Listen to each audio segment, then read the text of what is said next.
تو آج ہم خلیل الرحمن چشتی صاحب کی شخصیت اور ان کی جو وسیع فکر ہے اس پر ایک گہرائی میں جا کر بات کرنے والے ہیں۔ جی ہمارے پاس ان کے کافی سارے انٹرویوز اور گفتگوؤں کا مواد موجود ہے۔ خلیل الرحمن چشتی کے افکار اور بصیرت سیریز سے لیا گیا، تو کوشش ہوگی کہ ان کی زندگی کے مختلف پہلو سمجھیں۔ بالکل۔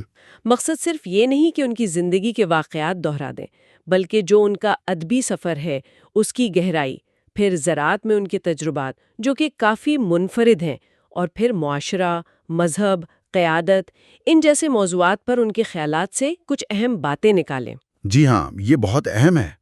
تو یہ ایک ایسی شخصیت کی کھوج ہے جن کے کام اور فکر میں کئی جہتیں ہیں۔ یقیناً، اور دلچسپ بات یہ ہے کہ یہ جہتیں کوئی الگ الگ نہیں ہیں۔ چشتی صاحب کا مطالعہ اسی لیے تو اہم ہے کہ ان کے بچپن کے تجربات، تعلیم، پھر باہر کے ملکوں میں جانا، مختلف شعبوں میں دلچسپی، یہ سب مل کر ایک تصویر بناتے ہیں۔ صحیح۔ تو ہم دیکھیں گے کہ کیسے ایک شخص جو شاعری کا ذوق رکھتا ہے وہ صحرائی پودوں کا ماہر بن جاتا ہے، اور یہ سارے تجربات مل کر ان کی جو سماجی اور فکری سوچ ہے اسے کیسے بناتے ہیں۔ تو آئیے شروع کرتے ہیں اس سفر کو۔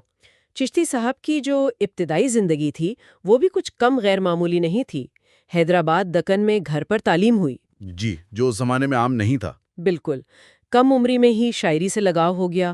والد صاحب کا کافی اثر لگتا ہے، جو خود بھی ادب کا شوق رکھتے تھے، لیکن ساتھ ہی ساتھ باقاعدہ زراعت میں تعلیم حاصل کی۔ تو یہ امتزاج تو شروع سے ہی نظر آتا ہے۔ اور میرا خیال ہے کہ یہ ابتدائی بنیاد بہت اہم ثابت ہوئی۔ گھر کی تعلیم نے شاید انہیں خود سے سیکھنے کی طرف مائل کیا۔ ہو سکتا ہے۔ اور یہ جو شاعری اور زراعت کا ملاپ ہے، یہ بظاہر تو دو بالکل الگ دنیایں لگتی، جی ہاں۔ لیکن اسی ہمہ جہتی نے، اسی ورسٹیلٹی نے بعد کی زندگی میں انہیں مختلف حالات میں ڈھلنے میں مدد کی۔ شاعری کی دنیا سے نکل کر زراعت جیسے عملی میدان میں آنا، اور پھر وہاں سے بالکل مختلف ماحول میں چلے جانا، جیسے کینیڈا اور سعودی عرب۔ بالکل، اور وہاں کامیابی سے کام کرنا، یہ ان کی لچک اور سیکھنے کی جو صلاحیت ہے اس کا بڑا ثبوت ہے۔ وہ کینیڈا والے تجربے کا ذکر بھی دلچسپ ہے کہ وہاں ایک بالکل آپ کہیں انٹری لیول جاب سے شروع کیا، جی جی، لیکن اپنی محنت، قابلیت اور وہ جو نئی چیزیں سیکھنے کی لگن تھی اس کی وجہ سے بہت جلد مینیجر بن گئے۔ بالکل، یہ ان کی عملیت پسندی کو دکھاتا ہے۔ اور پھر سعودی عرب میں ان کا کام، خاص طور پر وہ صحرائی پودوں یعنی ڈیزرٹ پلانٹس کے ماہر کے طور پر، یہ تو ایک بالکل ہی الگ فیلڈ ہے۔ جی ہاں، اور یہ صرف ایک ملازمت نہیں تھی، انہوں نے اس سے گہرے سبق سیکھے۔ وہ فطرت کے اصولوں کو سمجھتے تھے کہ کیسے سخت ماحول میں پودے اپنی بقا کے لیے حکمت عملی بناتے ہیں۔ اچھا۔ جی، یہ مشاہدات بعد میں ان کی فکر کا حصہ بنے، لیکن یہاں ایک اور پہلو بھی ہے جس کا وہ خود ذکر کرتے ہیں، وہ ملٹی ٹاسکنگ یعنی کثیر الاعمال شخصیت کا۔ ہاں، وہ اس پر بات کرتے تھے۔ ان کا خیال تھا کہ ایک ساتھ کئی چیزوں میں دلچسپی رکھنے کا فائدہ تو ہے کہ ذہن وسیع ہوتا ہے، مختلف زاویوں سے سوچ پاتا ہے انسان، جی، لیکن اس کی ایک حد یا شاید نقصان یہ بھی ہے کہ کسی ایک شعبے میں وہ گہرائی حاصل کرنا مشکل ہو جاتا ہے جو صرف اسی ایک فیلڈ پر پوری توجہ دینے سے آتی ہے۔ یہ ایک اہم نکتہ ہے، خاص طور پر آج کل جب اسپیشلائزیشن کا بہت زور ہے۔ چشتی صاحب کی زندگی ایک مثال ہے کہ وسعت نظری اور علم کی گہرائی میں ایک توازن کیسے قائم کیا جائے۔ ان کی زندگی میں وسعت تو صاف نظر آتی ہے، ادب، زراعت، بین الاقوامی معاملات، مذہب، لیکن وہ خود بھی محسوس کرتے تھے کہ شاید کسی ایک میدان میں اور گہرائی ممکن تھی اگر باقی چیزیں چھوڑ دیتے۔ تو یہ ایک طرح کا سمجھوتا ہے جو ایسی شخصیات کو کرنا پڑتا ہے۔ بالکل، اور اس سے یہ سوال بھی اٹھتا ہے کہ کیا واقعی ایک رول ماڈل کو ہر فن مولا ہونا چاہیے یا کسی ایک شعبے کا امام؟ یہ سوال تو واقعی غور طلب ہے۔ اچھا، اب اگر ان کی شخصیت کے اس پہلو پر آئیں جس سے لوگ انہیں زیادہ جانتے ہیں، یعنی ادب اور شاعری، جی، تو اس سے ان کا تعلق بہت پرانا لگتا ہے۔ بچپن میں ہی شعر یاد کرنے کا شوق، والد صاحب کا تلفظ پر زور دینا جس کی وجہ سے ان کی اردو بھی اچھی ہوئی۔ جی، وہ بتاتے ہیں کہ بہن بھائیوں سے بہتر تھی۔ ہاں، پھر یونیورسٹی میں فیض صاحب جیسے بڑے شاعروں سے متاثر ہونا، ترقی پسند تحریک کے اثرات، استاذہ کا بھی کردار رہا۔ ایک استاد نے انہیں شاعری کا پہلا دیوان تحفے میں دیا۔ جی، جس نے گویا اس شوق کو اور بڑھاوا دیا۔ بالکل۔ اور اہم بات یہ ہے کہ وہ صرف شاعری پڑھتے یا لطف نہیں لیتے تھے، وہ اس کی تکنیک، اس کے فکری پہلو ان پر گہری نظر رکھتے تھے۔ جیسے؟ مثال کے طور پر وہ میر انیس اور علامہ اقبال کا موازنہ کرتے تھے۔ وہ کہتے تھے کہ انیس کے ہاں جذبات ہیں، منظر کشی کمال کی ہے جو سننے والے کو رلا دے، صحیح۔ جبکہ اقبال کے ہاں فلسفہ ہے، فکر ہے، پیغام ہے۔ دونوں بڑے شاعر ہیں، لیکن ان کی عظمت کے پیمانے الگ ہیں۔ یہ تو بڑی عمدہ بات ہے۔ جی، یہ تجزیہ صرف تاثراتی نہیں بلکہ شعریات کی سمجھ پر مبنی ہے۔ اور غالب پر جو ان کی گفتگو ہے وہ تو اور بھی گہری ہے۔ وہ غالب کی مشکل پسندی کی وجہ بتاتے ہیں، استعارے کا استعمال، فارسی کا اثر۔ جی ہاں۔ لیکن اس سے بھی آگے جا کر وہ غالب کے کلام میں ہندوستانی فلسفے جیسے شنکراچاریہ اور اسلامی تصوف میں ابن عربی کے وحدت الوجود کے نظریے کی جھلک دیکھتے ہیں۔ بالکل۔ یہ تو بہت ہی دلچسپ بات ہے کہ غالب کو سمجھنے کے لیے صرف زبان جاننا کافی نہیں، فلسفے کا پس منظر بھی ضروری ہے۔ بالکل، اور یہی وہ جگہ ہے جہاں چشتی صاحب کی وسیع المطالعہ کی کام آتی ہے۔ وہ ادب کو دوسرے علوم سے جوڑتے تھے۔ وہ اس بات پر زور دیتے تھے کہ شاعری کی اصل قدر سمجھنے کے لیے قاری کو بھی ایک خاص علمی سطح پر ہونا چاہیے۔ اچھا۔ وہ شاعری میں وزن اور بحر کی اہمیت پر بہت زور دیتے تھے۔ کہتے تھے کہ اگر کوئی شعر صحیح وزن میں نہیں پڑھ پا رہا یا یاد رکھنے میں مشکل ہو رہی ہے تو مطلب ہے اسے بحر کی سمجھ نہیں، جو شاعری کی موسیقی کی بنیاد ہے۔ ان کی اپنی شاعری کا بھی ذکر ملتا ہے۔ پہلی غزل تو اتفاقاً چھپ گئی تھی، کسی دوست نے بھیج کی تھی۔ جی۔ اور ایک نظم جنگل کی شہزادی کا ذکر کرتے ہیں، جس میں ریل کے سفر کا ایک منظر بیان کیا ہے، فطرت کے پس منظر میں ایک لڑکی۔ جی۔ یہ چھوٹی باتیں ان کے اپنے شعری ذوق کو ظاہر کرتی ہیں۔ جی ہاں، لیکن وہ صرف تعریف نہیں کرتے تھے، تنقید بھی کرتے تھے۔ اچھا، کس قسم کی تنقید؟ ایک اہم بات جو انہوں نے اٹھائی وہ یہ تھی کہ اردو شاعری خاص طور پر مذہبی شاعری یا نعت بعض اوقات اسلامی تعلیمات کی اصل روح سے خالی لگتی ہے۔ اور اس سے بھی زیادہ تشویشناک بات ان کے نزدیک شاعری اور عوامی مذہبی گفتگو میں بھی موضوع یعنی گھڑی ہوئی یا ضعیف احادیث کا استعمال ہے۔ انہوں نے مثالیں دی ہیں، جیسے علم حاصل کرو خواچین جانا پڑے، یا وہ لولاک لما خلقت الافلاک والی روایت، جن کی مستند حدیث کی کتابوں میں کوئی مضبوط بنیاد نہیں۔ صحیح۔ وہ سمجھتے تھے کہ اس سے غلط فہمیاں پھیلتی ہیں اور دین کی اصل تعلیمات دھندلا جاتی ہیں۔ یہ تو واقعی ایک اہم نقطہ ہے جو صرف ادب تک نہیں، ہمارے مجموعی مذہبی رویے پر بھی سوال اٹھاتا ہے۔ بالکل۔ اچھا، اب ادب سے نکل کر ان کی عملی زندگی کے دوسرے اہم میدان یعنی زراعت کی طرف آتے ہیں۔ یہ بھی حیرت انگیز ہے کہ ایک شخص جو شاعری کی لطافتوں میں دلچسپی رکھتا ہو، وہ زراعت جیسے عملی شعبے میں بھی ماہر ہو۔ جی۔ بیرون ملک، خاص طور پر کینیڈا اور سعودی عرب، وہاں سے جو مہارت حاصل کی اسے وہ پاکستان کے لیے مفید بنانا چاہتے تھے۔ جی ہاں، وہ پاکستان میں باغبانی، ہارٹیکلچر اور زراعت میں جدت طرازی یعنی انوویشن کے بڑے حامی تھے۔ ان کا ویژن صرف روایتی فصلیں اگانا نہیں تھا، بلکہ وہ پاکستان کے ماحول کو دیکھتے ہوئے نئے پودے متعارف کروانا چاہتے تھے۔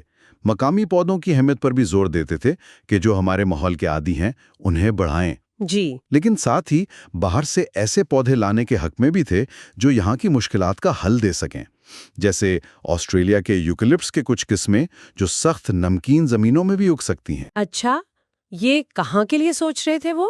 وہ سمجھتے تھے کہ یہ پودے پاکستان کے ان علاقوں جیسے مکران کی ساحلی پٹی، جہاں زمین کلر زدہ ہے اور پانی کم ہے، وہاں بہت کارآمد ہو سکتے ہیں۔ یہ تو بہت عملی سوچ ہے، مطلب صرف مسئلہ نہیں بتا رہے، حل بھی دے رہے ہیں۔ بالکل، اور ان کی یہ سوچ صرف پودوں تک نہیں تھی، وہ فطرت سے گہرے سبق سیکھتے تھے۔ پودوں کے مشاہدے سے انہوں نے نتیجہ نکالا کہ فطرت کیسے مشکل حالات میں خود کو ڈھالتی ہے۔ جیسے کوئی مثال؟ انہوں نے بیری کے درخت کی مثال دی کہ جب سخت خشک سالی ہو یا چرنے والے جانوروں کا خطرہ ہو تو وہ پتے کم کر لیتا ہے اور کانٹے زیادہ نکالتا ہے۔ اچھا۔ پتے کم ہونے سے پانی کا ضیاع کم ہوتا ہے، کانٹے زیادہ ہونے سے حفاظت ہوتی ہے۔ یہ فطرت کی حکمت عملی ہے۔ وہ سمجھتے تھے کہ انسان بھی فطرت سے بہت کچھ سیکھ سکتا ہے، خاص طور پر لچک اور موافقت کے معاملے میں۔ واہ! اور اسی عملی سوچ کا ایک پہلو پاکستان میں زرعی تحقیق کی کمی پر ان کی تشویش تھی۔ جی بالکل، وہ کہتے تھے کہ ہماری یونیورسٹیوں میں تحقیق کا معیار عالمی سطح کا نہیں، اور جو تھوڑی بہت تحقیق ہوتی ہے اس کے نتائج کسانوں تک نہیں پہنچتے۔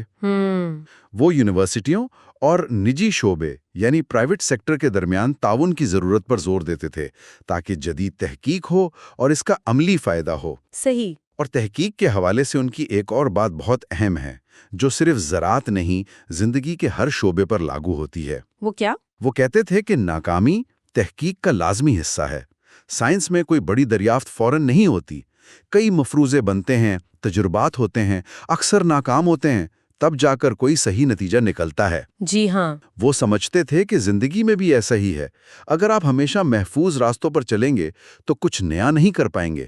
نئی راہیں اپنانے میں ناکامی کا خطرہ ہوتا ہے، لیکن یہی ناکامی سکھاتی ہے اور آگے بڑھنے کا حوصلہ دیتی ہے۔ یہ واقعی بہت مثبت سوچ ہے، ناکامی کو سیکھنے کا ذریعہ سمجھنا۔ بالکل، یہ ان کی شخصیت کی مضبوطی دکھاتا ہے۔ اچھا، اب اگر ہم ان کے سماجی مشاہدات کی طرف آئیں، خاص طور سے جو بیرون ملک قیام کے دوران ہوئے، وہ بھی دلچسپ ہیں۔ جی، انہوں نے کینیڈا اور امریکہ میں تارکین وطن، خاص طور پر مسلمانوں کو جو چیلنجز درپیش تھے، انہیں بہت قریب سے دیکھا۔ انہوں نے دیکھا کہ لوگ کیسے اپنی کمیونٹی بنانے کی کوشش کرتے ہیں، مسجدیں بنانا، حلال خوراک کا انتظام، بچوں کی دینی تعلیم کے لیے ویکنڈ سکولز، یہ سب اپنی شناخت بچانے کی کوششیں تھیں۔ ہاں، لیکن ساتھ ہی وہ اس خطرے کو بھی سمجھتے تھے کہ ان کوششوں کے باوجود اگلی نسلوں کے لیے اپنی ثقافتی اور مذہبی شناخت کو مغربی معاشرے کے اثرات سے بچانا کتنا مشکل ہے۔ خاص طور پر اگر گھروں میں اپنی زبان نہ بولی جائے۔ جی، اور بچوں کا تعلق اپنی تاریخ اور اقدار سے کمزور پڑ جائے۔